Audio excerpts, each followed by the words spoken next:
Malachi Studio with Barry Dredd. Nice to see you again. The musical man with many messages. How are you?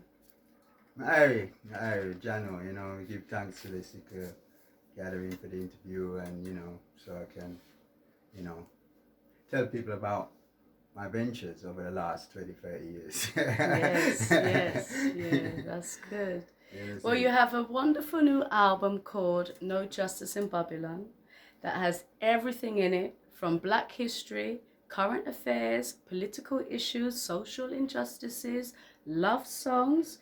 You have covered many matters in your music and have a variety of tracks for everyone. Can you talk to us about why you have called the album No Justice in Babylon?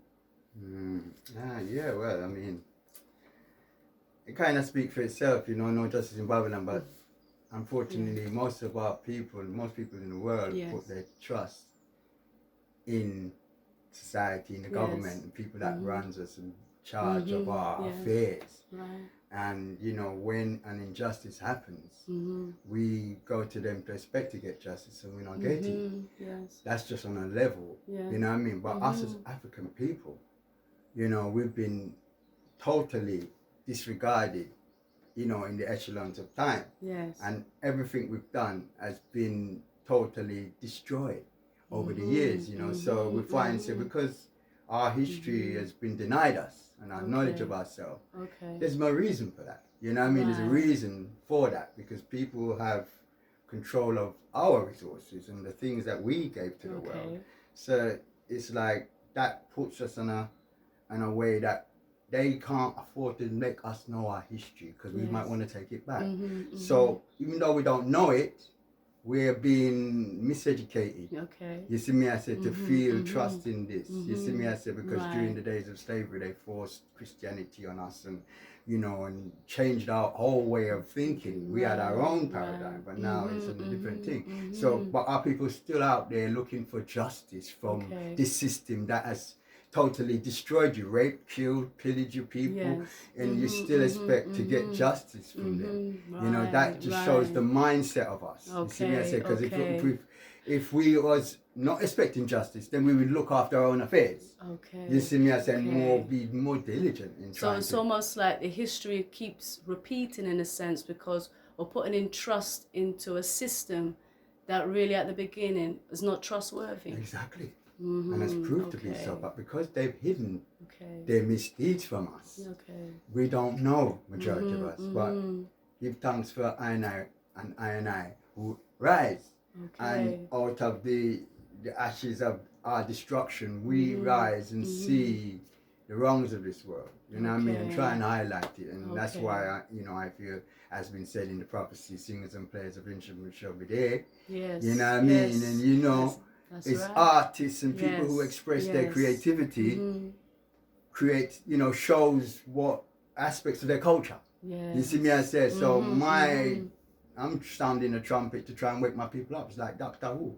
I'm hoping I can send out the ray into the mind of our youths to wake them up. You know what I mean? Through the music, because music has power, words, sound, and power. We know that. So, that's my basically goal. Why I actually call it No Justice in Babylon, because ultimately our people, especially our African people, are not really aware that we can't put no trust in it. Even asking for reparations just don't make no sense to me. You know what I mean? Because that's a part of the current affairs that it's already shown out there that you are not, for all the injustices that have taken place, you are not getting any support through that. You're still downtrodden. Exactly.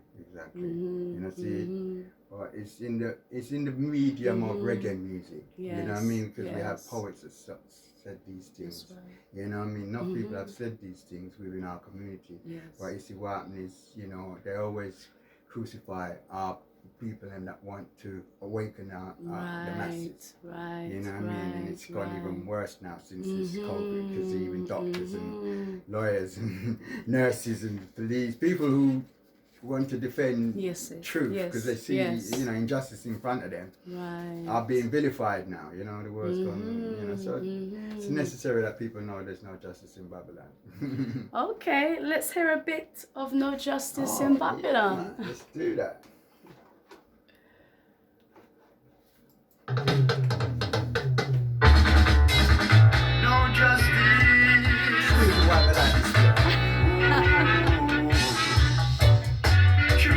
Rights and justice stands for all, and Babylon system must fall.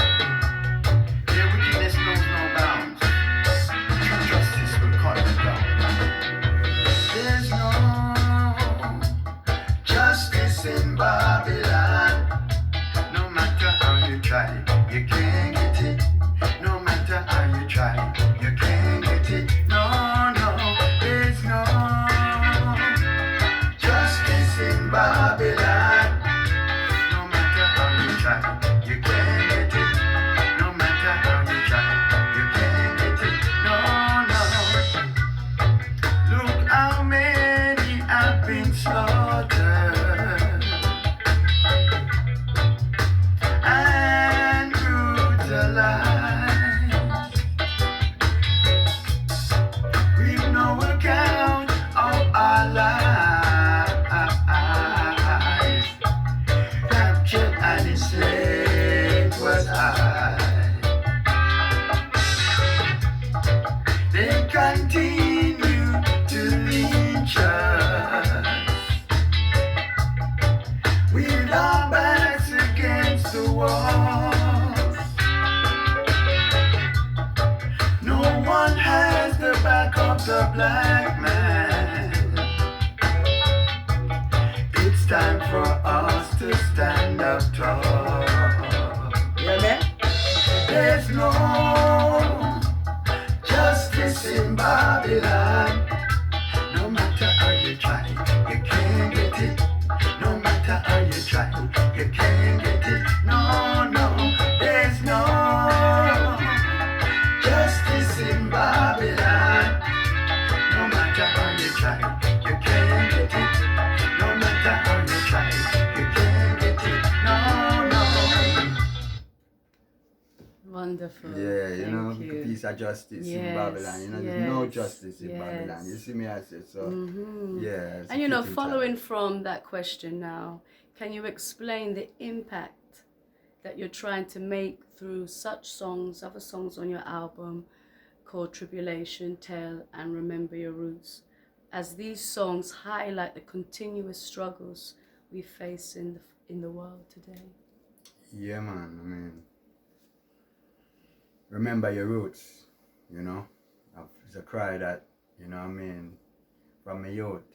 You know what I mean? I've been a person that has been intrigued by things. You know what I mean? You know, I mean, I try. When you're born into this world, you're trying to make sense of the world, innit? You want to fit in and you want to, you know, learn everything you can. You want to be that bright youth, you understand? So, you know, my father was a pastor, you know what I mean?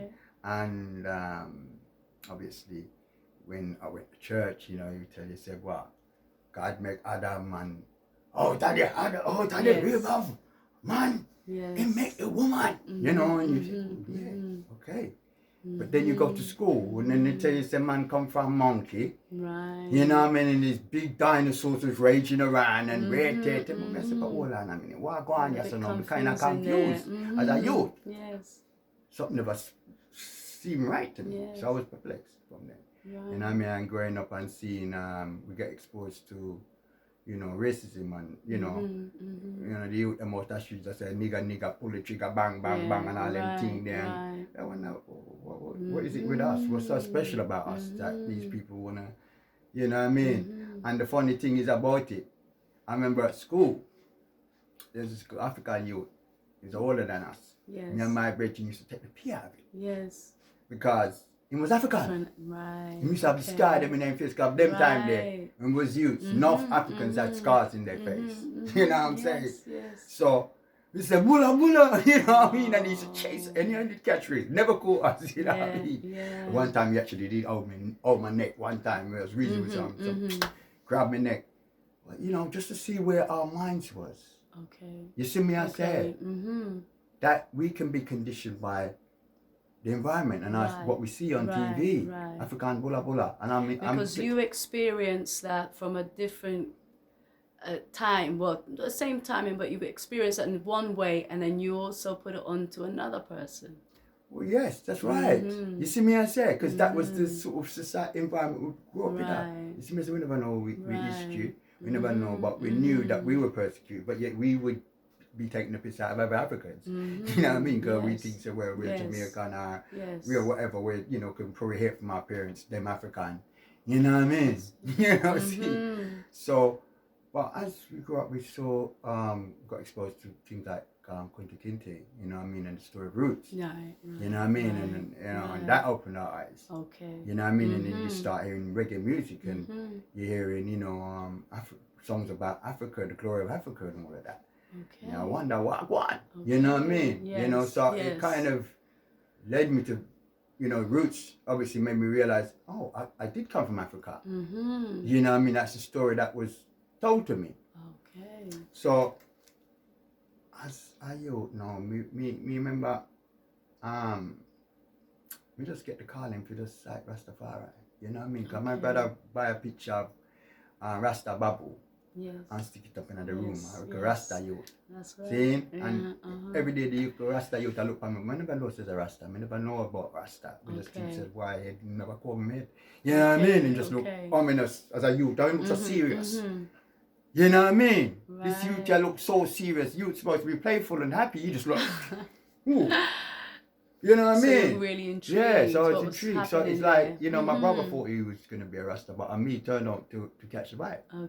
So, you know, one day I just turned Rasta overnight, because my brethren, he was a Ras. You know, we started a little band, you know what I mean? Because that's another story again, Sunset Band and the band I was in and all of them things. And Clive, him not up first. And then him inspired me for not up. And, you know, because I had all these experiences. I said, yeah, man, I feel it.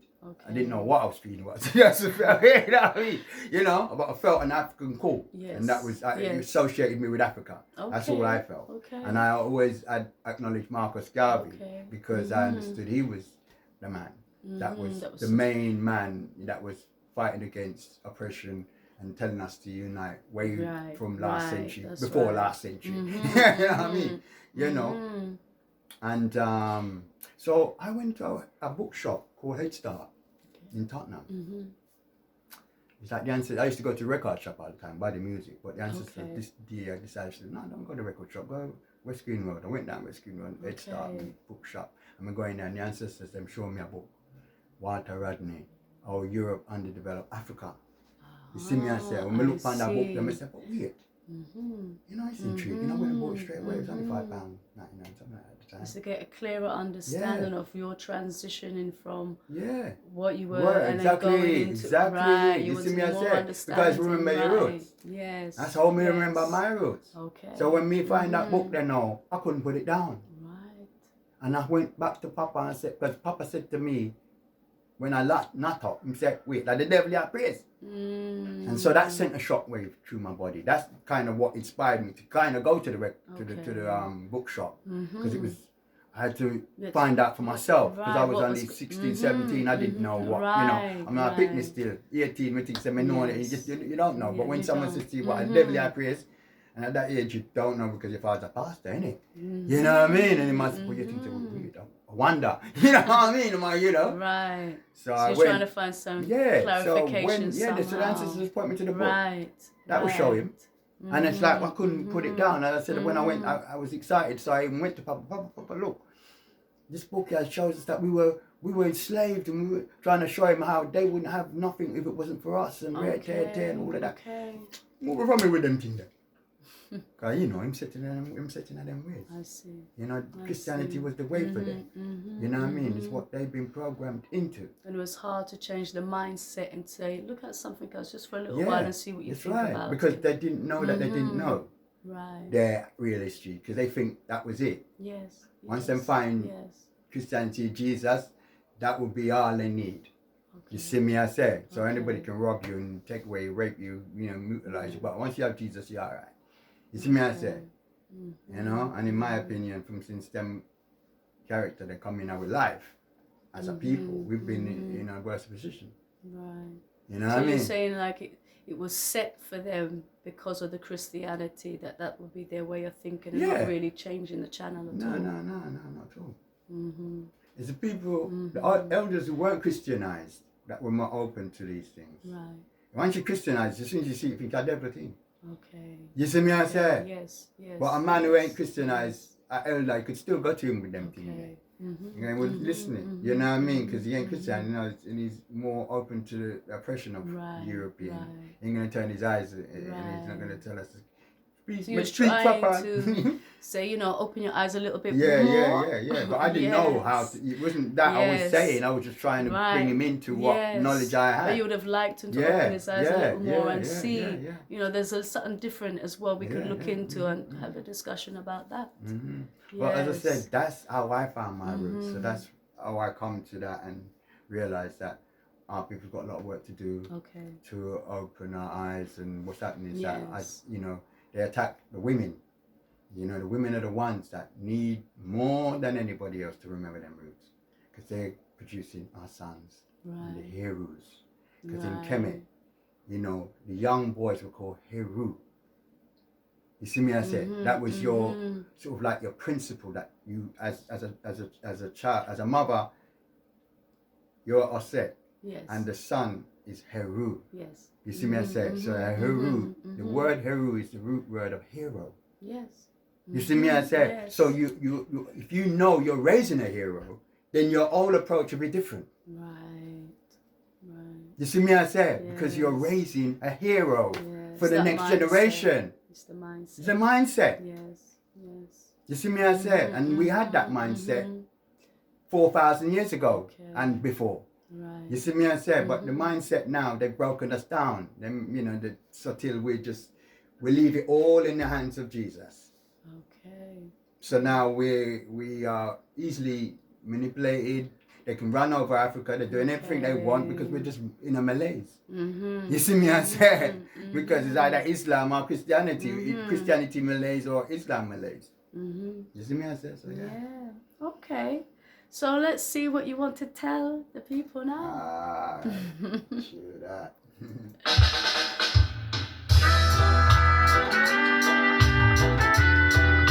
My people, I'm gonna tell,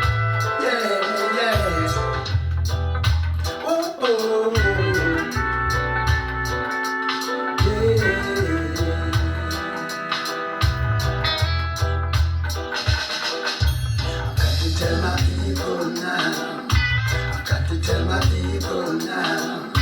I've got to tell my people now. Oh, yes. How they robbed and killed us, brutalized and beat us innocently,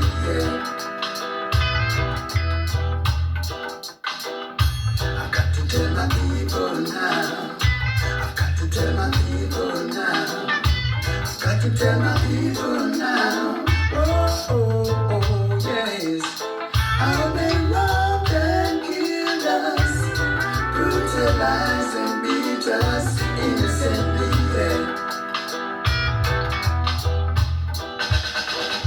They carried us away in a brutal regime, oh yes. Lost our way of life and the way we used to be. Oh yes, we forgot, we lost ourselves, we don't know who we are. Now's the time to wake up and see that's been done to you and me. So I've got to tell my people now. I've got to tell my people now. I've got to tell my people now. Oh, yes. How they robbed and killed us, brutalized and beat us innocently, Most definitely. Yes. Most definitely. Yeah. And it's still going on, the robbing and the beating. Not change. Even Ukraine, go them a deal with it. Go them a deal with it. When the COVID started in China, go them deal with it. You know, they're taking the pay. Right. Boris Johnson has send people to Rwanda. How could them a deal with me? Like we are some dumping ground for them. Right. You see me, I say? Who is them to come, you know? Come on, man. I mean, you know, it's time to wake up and see the damage that's been done to you and me. You see, the whole of it. So, yes, very Dredd. You have a lovely song called Duty. Has a message that many of us need to be aware and conscious of our actions and surroundings. Can you tell us a bit more about our duty? Yeah, can run a piece out first for you? Okay. Alright.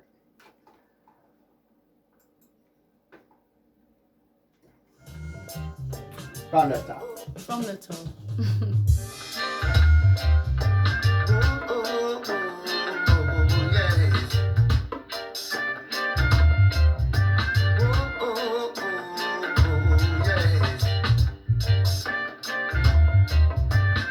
Got to do what's right.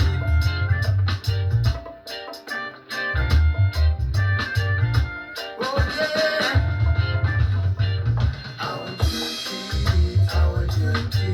Our duty to do the right thing today. Our duty to stand up and say. Our duty to do the right thing today. Our duty. Oh, yeah. Who will decide to stand for a cause? Who will be there for the final call? We got to fight to defend what is right, 'cause we're the ones the youth depend on to guard their lives. Our duty. Yeah, you know, we're the ones that the youths then depend on to guard their lives, you know what I mean? And, you know, it's like, there's not enough action, you know what I mean, in terms of, you know, we're the first to say support, because this song actually come about because of support, you know, the word support. You see me, I said, because basically, we used to run a little Saturday school and we used to help our brother Kwazi to move books around, you know what I mean? And he was telling us about some other project that he must set up, and I said, Reggie, I'll support that, you know what I mean? And he looked, and he gave me a bad look. Oh. Yeah. I said, you know, I said, I'll support you. I said, I know why you support. You're duty. I see. Me, I say. I see. He said, so wait, so when you take away your support, what happened to me? When I drop down. That's what happened to our black organization. We just support it. And then we run away after 2 weeks, 3 weeks. Okay. You see me, I say? Right. If you realize it's your duty, you ain't left in that. And if you have to leave that, you find the next man to fill in your spot. Yes. Because it's a responsibility. Because we have something to do here.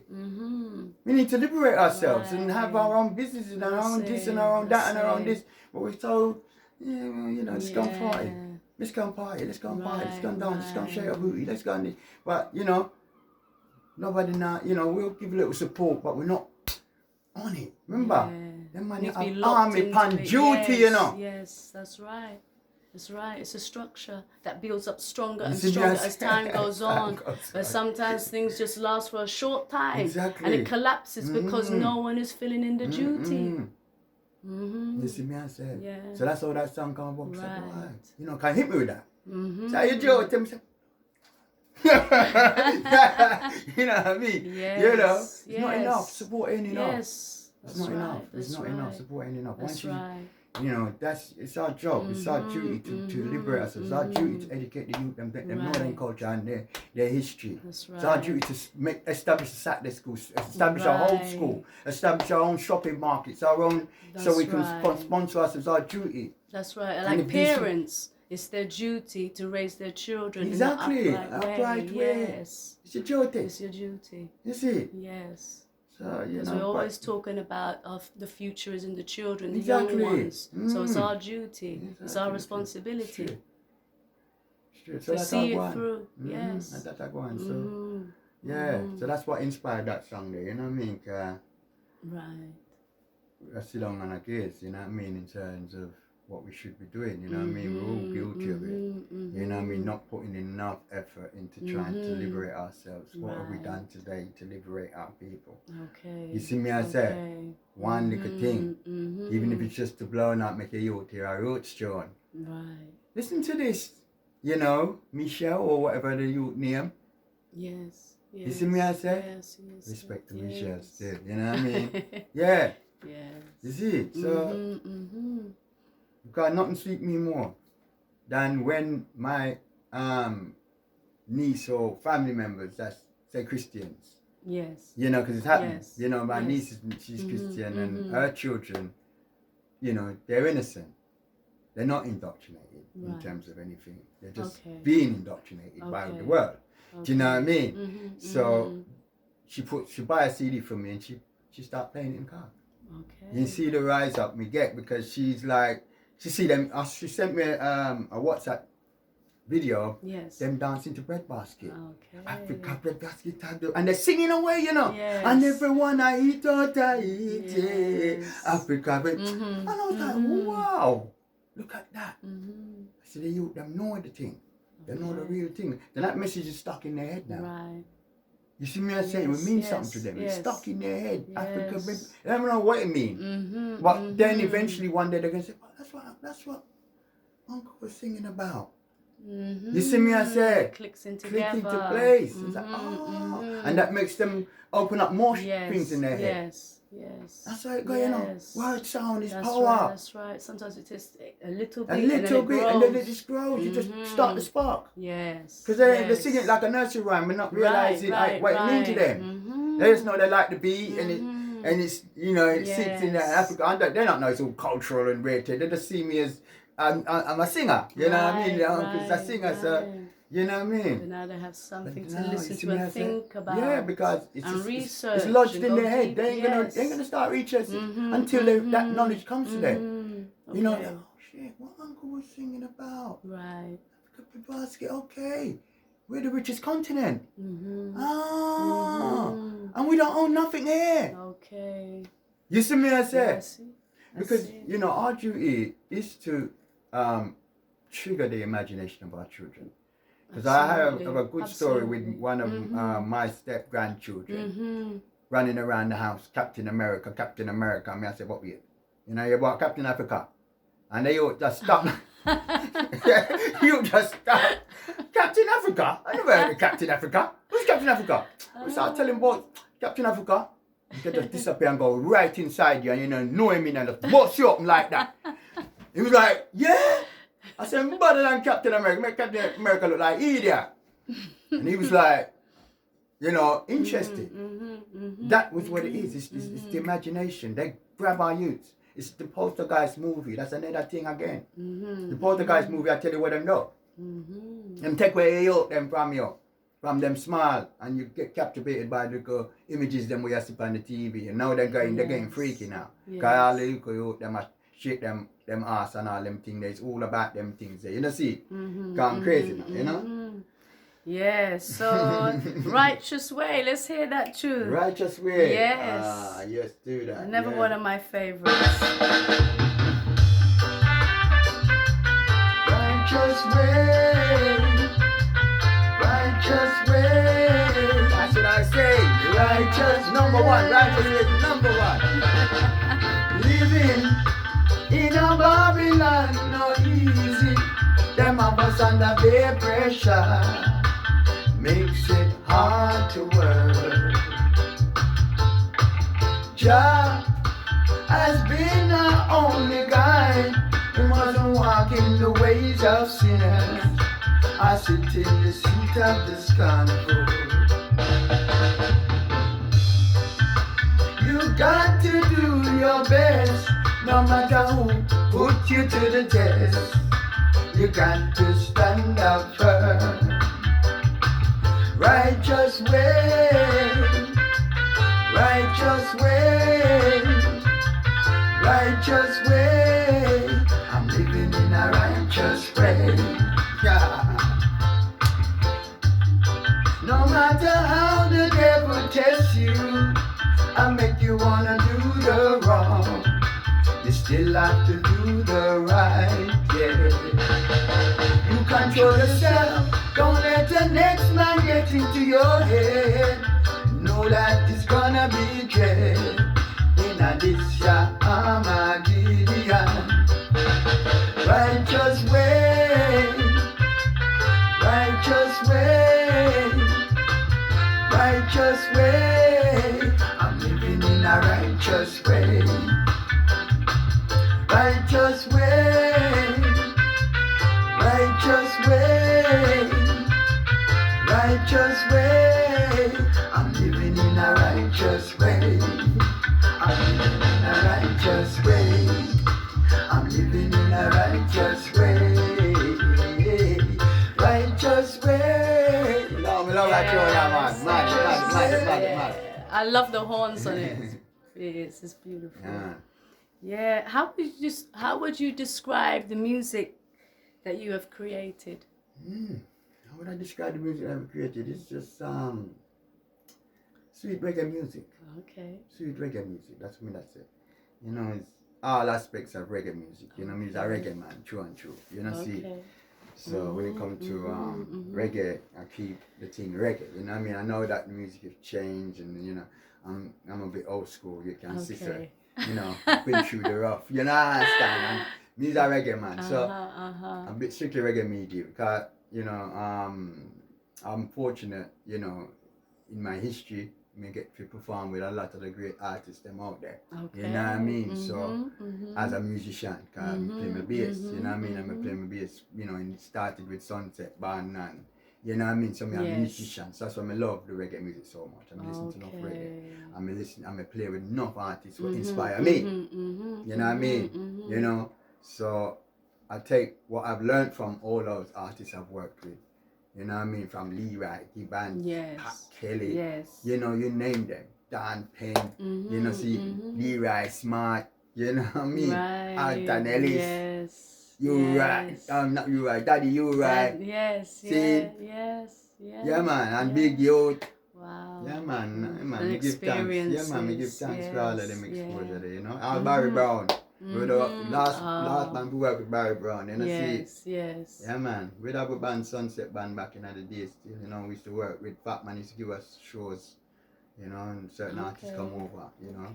Yeah, man, you can hear the Instigators, Sunset Band, and you have West London